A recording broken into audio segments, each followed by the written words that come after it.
देखिए, मेरा conviction call Ashok Leyland है। अशोक लेलैंड के अगर पैटर्न्स देखेंगे तो स्टॉक ने कंफर्मेशन दिया है हाई टॉप्स हायर बॉटम्स का। 20 डे और 100 डे मूविंग एवरेज के ऊपर स्टॉक निकला है। वहां पर काफी बेहतरीन वॉल्यूम देखने को मिले हैं। तो करंट लेवल्स पे अशोक लेलैंड में खरीदारी करनी चाहिए। 170 रुपए 90 पैसे ये कैश लेवल्स हैं। 170.90 आपके स्टॉप लॉस रहेंगे और टारगेट 178 के रहेंगे अशोक लेलैंड में। ऑप्शन में अगर ट्रेड लेना हो तो 175 वाला कॉल ऑप्शन भी लिया जा सकता है।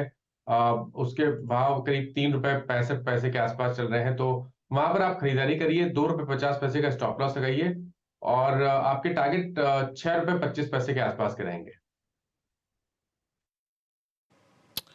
ओके और 3 ट्रेड्स हो गए अब तक प्रकाश का पास है, राजेश जी के और साथ साथ मानस के। रुचित के पास चलते हैं। Ruchit, good afternoon. रुचित, आपका ट्रेड क्या है इस समय के लिए? Very good afternoon to everyone. Well, खरीदारी की सलाह रहेगी एफएमसीजी स्पेस में से एचयूएल पे। सो प्राइमरली हम देख रहे हैं कि मार्केट्स थोड़े से रेजिस्टेंस के आसपास है, जो 19450 500 का जोन है, जहां पे कॉल राइटिंग की पोजीशंस काफी है। सो मे बी हम या तो टाइम वाइज करेक्शन या 2-3 ट्रेडिंग सेशन का कंसोलिडेशन या एक माइनर डिप यहाँ से देख सकते हैं। बट लेकिन ऐसे फेज में जो डिफेंसिव स्पेस है, जैसे फार्मा हो गए, एफएमसीजी हो गए, आई थिंक वहां पे क्लियर आउट परफॉर्मेंस दिखाई दे रहा है। सो इन दोनों ही सेक्टर पे व्यू पॉजिटिव है। तो HUL with in this sector लग रहा है कि next leg of up move यहाँ से आ सकता है।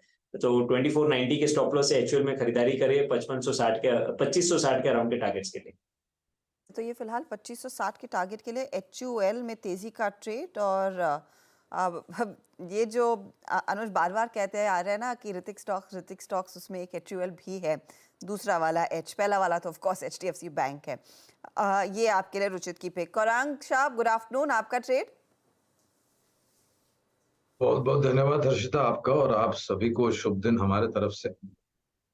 फार्मास्यूटिकल क्षेत्र से जुड़ी हुई कंपनी जो कुछ समय पहले खबरों में थी, चर्चा में भी थी, सिप्ला, यहाँ पर खरीदारी की राय है। ये बुनियादी तर्क के आधार पर मैं बात कर रहा हूँ।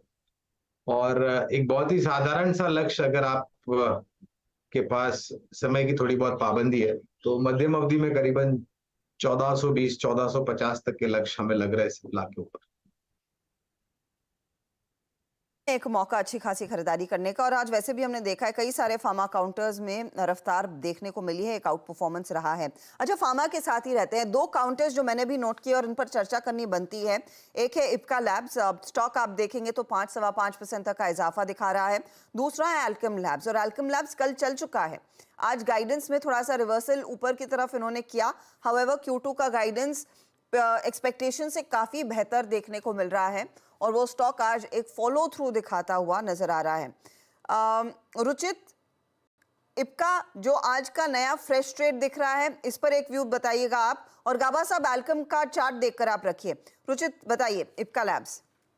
ये ट्रेंड काफी स्ट्रांग है। आप मैं जस्ट देख रहा था कि कैश मार्केट में लास्ट 1.5-2 महीने से स्टॉक में जब भी करेक्शंस आए हैं, तो 40 डेज का ईएमए भी स्टॉक ने ब्रेक नहीं किया। और जो मोमेंटम अभी पिकअप हो रहा है वो काफी अच्छे वॉल्यूम्स के साथ में कैश सेगमेंट में हो रहा है। इवन एफ&ओ सेगमेंट में अच्छे लॉन्ग बिल्टअप स्टॉक में हो रहा है। तो यूजुअली जो कॉम्बिनेशन है कि जहां पे कैश मार्केट में वॉल्यूम्स के साथ बाइंग होता है और फ्यूचर्स में लॉन्ग बिल्टअप होता है, तो ऐसे स्टॉक्स अच्छे आउट परफॉर्मेंस दे सकते हैं। सो हाई लेवल्स पे 1100 से 1120 के अराउंड के टारगेट जो प्रीवियस स्विंग हाइस के है, वहां तक ये स्टॉक आई थिंक ये रैली कंटिन्यू करनी चाहिए। तो कोई पोजीशंस है तो डेफिनेटली होल्ड करें। फ्रेश बाइंग करनी है तो छोटे मोटे डिक्लाइंस अगर मिलते हैं तो ऑन डिप्स स्टॉक में फ्रेश खरीदारी कर सकते हैं।